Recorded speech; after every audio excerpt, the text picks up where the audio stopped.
स्वतंत्रता 78वें वर्ष के उपलक्ष्य में आवाज दो, आवाज ना दिख रहा। हेलो हेलो स्वतंत्रता के 78वें वर्ष पर उपस्थित भूपेंद्र नारायण मंडल विश्वविद्यालय मधेपुरा के सभी सम्मानित शिक्षकगण, शिक्षकेतर कर्मचारीगण, पदाधिकारीगण, विभिन्न विभागों के विभागाध्यक्षगण, संकायाध्यक्षगण, प्रधानाचार्यगण,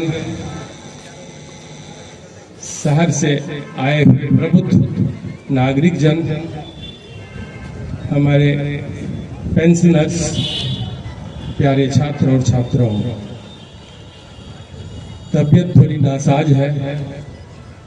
कल न चाहते हुए भी आदेश था कुलाधिपति महोदय का, तो राजभवन जाना पड़ा।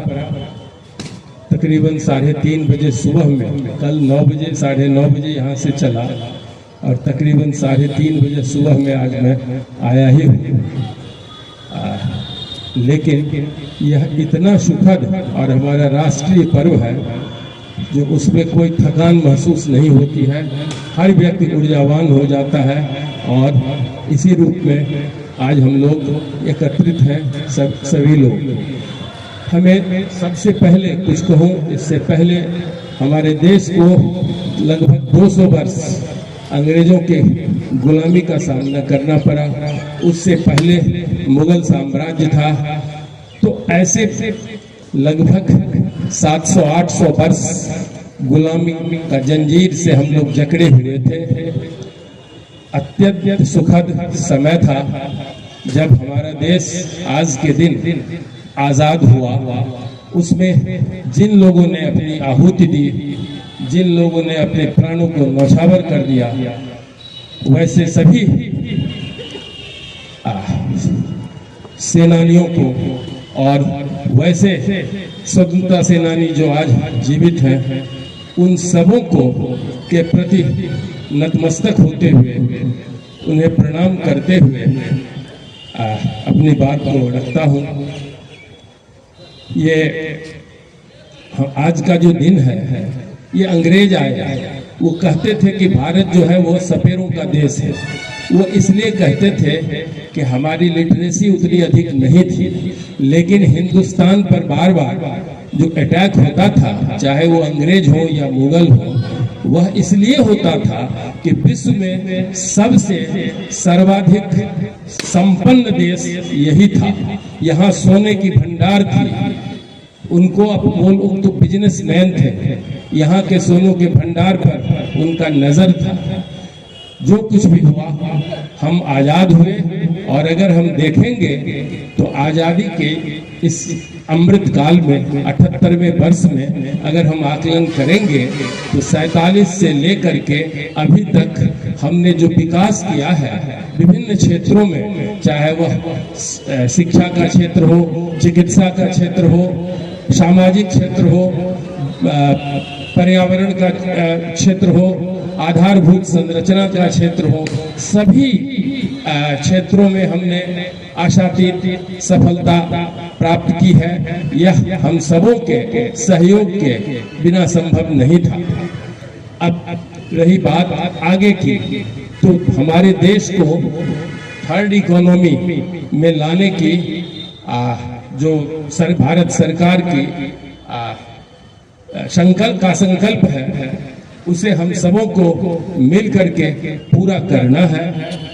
जब तक कोई भी क्षेत्र, पूरा भारत तभी विकसित होगा जबकि भारत का हर सुदूरवर्ती क्षेत्र विकसित हो। हर चीज के विकास में वहाँ के क्षेत्रीय जनता का सहयोग होना चाहिए।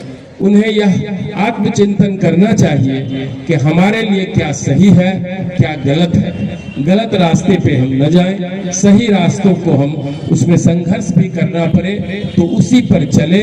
और इस तरह से सबों के सहयोग से हम अपने देश को विश्व के पैमाने पर और खास करके आर्थिक पैमाने पर तीसरे स्थान पर देख सकते हैं। नई शिक्षा प्रणाली आई है।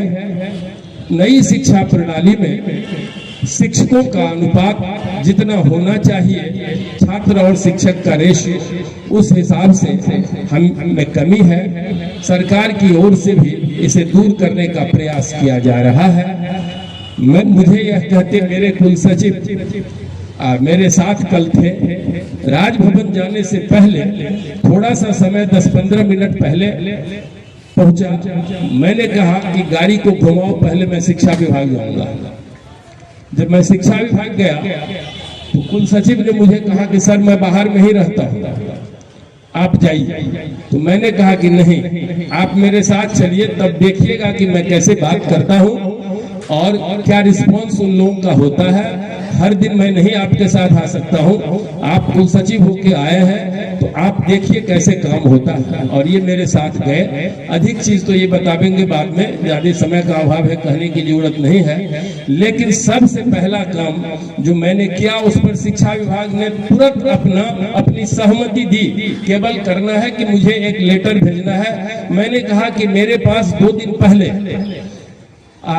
1 दिन पहले आए थे 80 साल, 85 साल, 90 साल के पेंशन भोगी शिक्षक और कर्मचारी, और उनका एरिया इसलिए रोक दिया गया आपके द्वारा, सरकार के द्वारा, कि उनका 7th पे से पे स्लिप नहीं आया है। तो मैंने कहा कि ये कोई आधार नहीं बनता है। इसलिए नहीं आधार बनता है कि आपका ये 2013 में ये पे वेरिफिकेशन सेल का गठन हुआ। शिक्षक हमारे, कर्मचारी हमारे 2005, 4, 6, 7 ऐसे इन वर्षों में रिटायर किए। उनमें से कई अब ऐसे हैं जो संभवतः स्वर्गलोक में होंगे, कुछ ऐसे हैं जो बेड रिडन होंगे, कुछ का हाथ काम नहीं कर रहा होगा। ऐसी विकट परिस्थिति में शिक्षकों को या पेंशनधारियों को न डाला जाए। और सरकार से थे साक्षी, ये केवल मेरा और एजुकेशन सेक्रेटरी के बीच में वार्ता हो रही थी। मैंने जो उनको लॉजिक दिया, इसके बाद उन्होंने शिक्षा विभाग के पदाधिकारियों को बुलाया और कहा कि जरा से VC साहब क्या कहते हैं, मुझको भी इसमें लॉजिक लगता है। वो लोग पढ़े पूरा संकल्प को और उन लोगों ने कहा कि नहीं VC साहब सही कह रहे हैं। तो अब वहां सहमति यह बनी कि आप जाइए और आप एक लेटर मेरे WhatsApp पर ही कम से कम भेज दीजिए। 2-3 दिन में मैं वैसे पेंशनधारियों को पे वेरिफिकेशन सेल में न जाना पड़े, इसकी व्यवस्था कर दूंगा। इसीलिए मेरा अनुरोध होगा, मैंने सारे पेंशनधारियों से कहा था परसों कि आप लोग ऑनलाइन अप्लाई कीजिए। पोर्टल बंद था, मैंने पोर्टल को भी खुलवाया उन लोगों के सामने में बात करके। लेकिन आप 2-4 दिन धैर्य रखें, अभी ऑनलाइन मत जमा करें। मुझे लगता है कि मैं इसमें कामयाब हो जाऊं, होना चाहिए मुझे आप सबों के सहयोग और आशीर्वाद से। तो एक बड़ी उपलब्धि यह हुई, मैं जब यहाँ आया तो मुझे पता चला कि शिक्षकों का प्रमोशन 5 साल से लंबित है। मुझे लगा कि ये अन्याय है उनके साथ, लेकिन जब मैं उसमें पढ़ा तो मुझे लगा कि यहाँ काम करने वाले लोग या एक्ट स्टैट्यूट को समझने वाले लोग की नितांत कमी है। लाख प्रयास किए कि जल्दी से इसका प्रोसेसिंग हो, लेकिन जो भी हमारे सहकर्मी थे, साथी थे, वो समझ नहीं पा रहे थे कि स्टैट्यूट के रूप में कैसे इसको करें। लेकिन खुशी की बात है कि हम लोगों ने 158 शिक्षकों के प्रोन्नति को प्रोसेस कर दिया है, जिसमें से 100 का तो हमें कहा गया था कि 15 अगस्त से पहले आप नोटिफाई कर दीजिए। तो मैंने कहा कि नहीं, 2 दिन 4 दिन बाद ही करूंगा, लेकिन उनको दोबारा परेशानी न हो ऐसा काम करूंगा। तो मैंने 24 को इसलिए सिंडिकेट रखा है कि उनका सिंडिकेट से अप्रूवल करा करके, ताकि दोबारा उनको सिंडिकेट में नहीं ले जाना पड़े। सिंडिकेट की जब सहमति हो जाएगी, इसके बाद नोटिफाई करूंगा तो उनका पे फिक्सेशन तुरंत कराऊंगा। तो ये कार्य हमने किया जो 5 साल से लंबित था। इस कार्य में सबसे अधिक श्रेय अगर किसी एक व्यक्ति को जाता है तो वो है डॉक्टर अशोक कुमार यादव।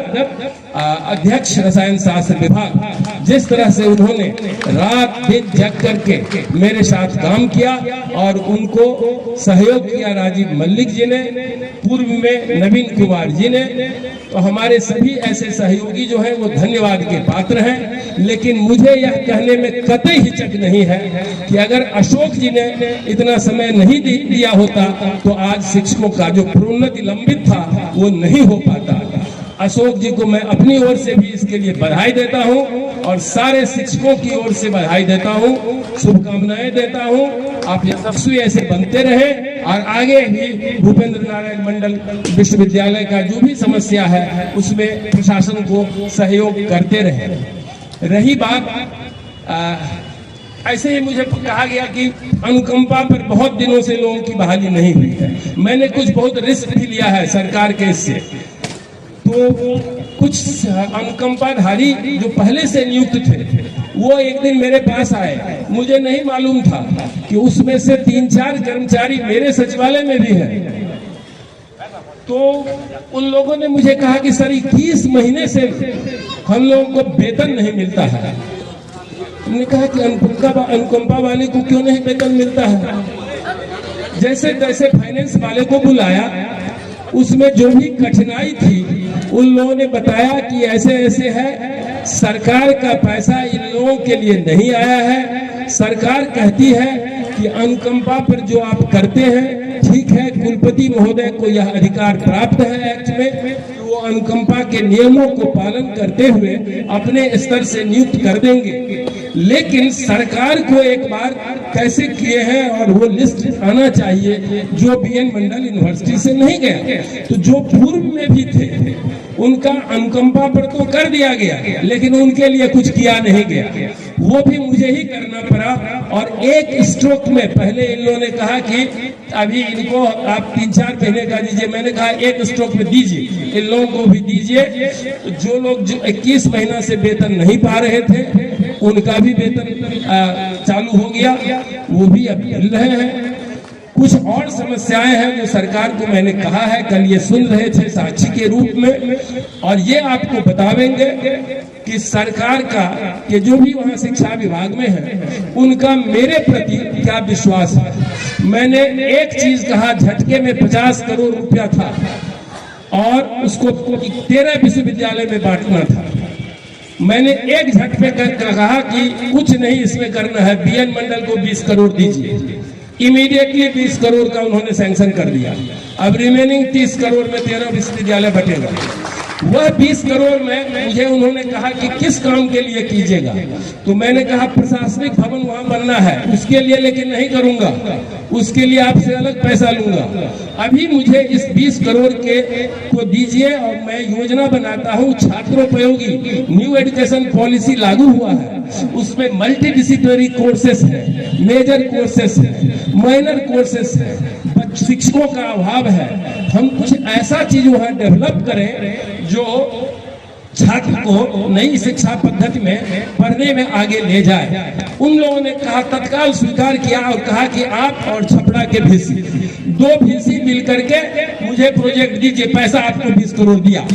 और साथ साथ यह भी कहा कि जब तक आप बीएन मंडल के कुलपति हैं, बीएन मंडल के लिए पैसे का शिक्षा विभाग कभी कभी नहीं रखेगा, क्योंकि आपके कार्यकलाप पर शिक्षा विभाग को पूर्ण विश्वास है और हम लोग दूर से भी देख रहे हैं। तो मुझे लगता है कि आने वाले दिन में मैं कितना कर पाऊंगा तो ये नहीं कह सकता हूँ, लेकिन मुझे लगता है कि आप सबों का सहयोग मिला तो सबों का इसकी जो विकास की गति रुग्ण हो गई थी, उसमें उत्तरोत्तर प्रगति होने की संभावना प्रबल हो गई है। यह सब आपके बिना संभव नहीं है, आपके सहयोग के बिना संभव नहीं है। कुछ टीचर्स हैं जिनका की प्रमोशन डिफरेंट स्कीम में टाइम बाउंड में है। कुछ लोग मेरे से मिलने आए कि हमारा सर छूट गया, हमने कहा आपने अप्लाई किया तो सर मालूम नहीं हुआ। तो शिक्षक को भी अवेयरनेस की कमी थी। जैसे तैसे हम लोगों ने, हमको लगता है अशोक बाबू अगर सही हो गया तो 158 टीचर का 158 टीचर्स जिनका रिमेनिंग था उसका हम लोगों ने प्रमोशन कर दिया। मुझे उम्मीद है कि 26 तारीख को सारे लोगों को, ऐसे जो नए बीपीएससी से आए हैं, कुछ का तो सिलेक्शन कमेटी में जाएगा जिनका यहाँ हो गया, लेकिन बीपीएससी वाले को तुरंत 26 तारीख को मिल जाना चाहिए नियुक्ति पत्र। ये मुझे लगता है मिलेगा। तो आपकी जो समस्या थी, मेरे नजर में जो आया, जो 5 साल 7 साल से लंबित थी, पता नहीं मेरे ही समय में आप सब मिलकर आवाज उठाए, पहले क्यों नहीं उठाए, जो भी हो, लेकिन यह एक मेरे लिए भी संतोष का विषय है कि जो शिक्षकों को, जो कर्मचारियों को मिलना चाहिए था, पेंशनधारियों को मिलना चाहिए था, वो काफी देर से ही मिला। लेकिन मेरा शायद माध्यम मुझे ही ईश्वर को बनाना था। तो मैं सतत आप सबों के प्रति, आप सबों के अधिकार के प्रति भी सजग हूँ। आपसे एक ही निवेदन है कि आप अपने कर्तव्य के प्रति सजग रहें। मुझे कभी भी यह नहीं कहना पड़े कि या जाऊं तो शिक्षक अनुपस्थित हो, ऐसा नहीं होना चाहिए। यह हम सबों का कर्तव्य बनता है कि छात्रों को क्लास में प्रेरित करें। ये सोचना होगा, हमको आत्मचिंतन करना होगा कि हमारे छात्रों को क्यों नहीं प्लेसमेंट वगैरह हो रहा है। मुझे खुशी है, कल ही कुल सचिव महोदय ने एक प्लेसमेंट कमेटी की बात की है, वो आ रहे हैं। उनको कितने लोगों की जरूरत है? 30 आदमी का प्लेसमेंट यहाँ होगा। अब मेरे लिए हम लोग बात कर रहे थे कि 30 आदमी के प्लेसमेंट का और सैलरी स्ट्रक्चर अच्छा 8 लाख या 10 लाख था, सैलरी देना है उसको। हम बात कर रहे थे कि हम अपने बच्चों को वहां प्लेसमेंट में ले जाएंगे, क्या 1-2 भी आ पाएंगे उसमें? अब हमारे शिक्षकों की जवाबदेही बनती है कि जल्दी ही वो प्लेसमेंट कंपनी आएगी, जो आप अपने पोटेंशियल छात्रों को, प्रतिभाशाली छात्रों को, चाहे वह पीएचडी किए हो या स्नातक स्तर पर अच्छा उन्होंने किया हो, वो सभी लोगों को थोड़ा सा चुन ले। 50 छात्रों को जरूर चुने और उनको ट्रेन करें, क्योंकि 30 छात्र का बीएनएमयू में कभी भी प्लेसमेंट, कभी कोई कंपनी नहीं आई थी। तो पहली बार जो कंपनी आ रही है, तो अगर 30 का हमको ऑफर दे रहा है कि 30 छात्र अगर हमको एम्प्लॉयबल मिलेंगे, ऐसे मिलेंगे जिनको एम्प्लॉयमेंट, जिनको लिखने पढ़ने सब का स्किल होगा, तो मैं लूंगा।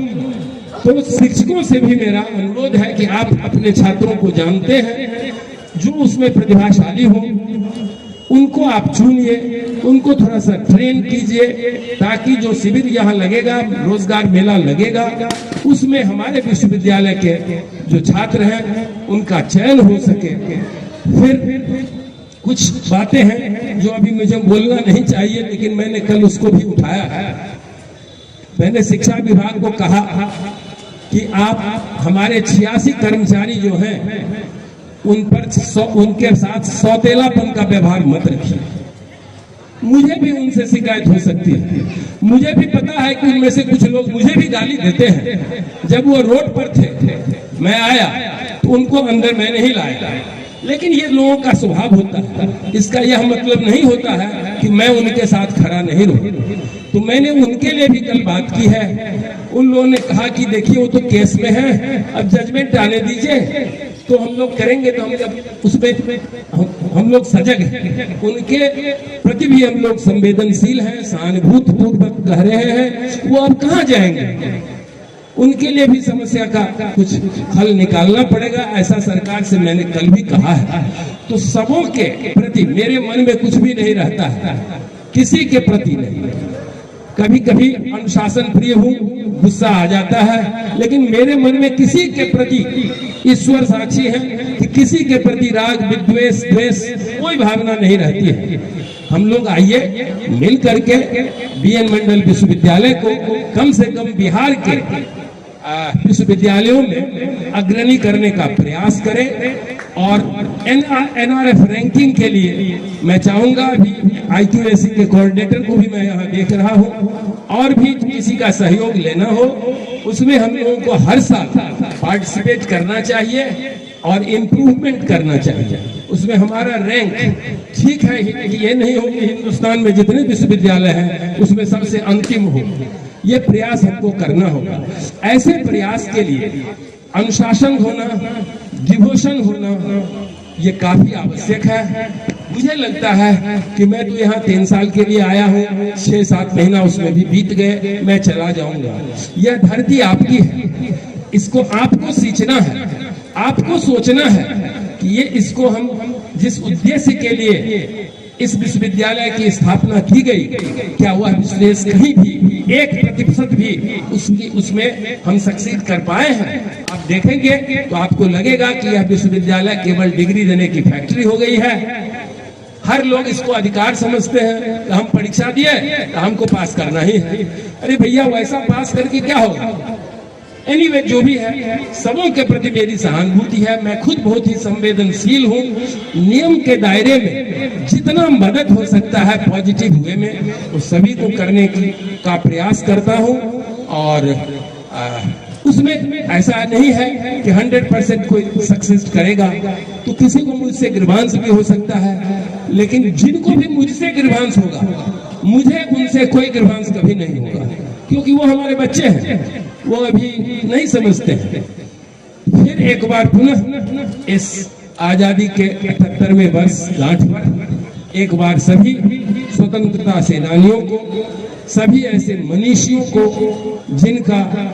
जिनके प्रयास से, चाहे वह सुभाष चंद्र बोस हो, आजाद हो, भगत सिंह हो, ऐसे महात्मा गांधी बापू हो, जो भी उस पे शरीक हुए, सबों के प्रति एक बार पुनः श्रद्धांजलि अर्पित करते, उन्हें नमन करते हुए यही अपेक्षा रखता हूं कि हम लोग सब लोग संकल्प लें, आपसी सहयोग से अनुशासन प्रिय होकर के इस विश्वविद्यालय के विकास में उत्तरोत्तर योगदान दें। बहुत बहुत धन्यवाद।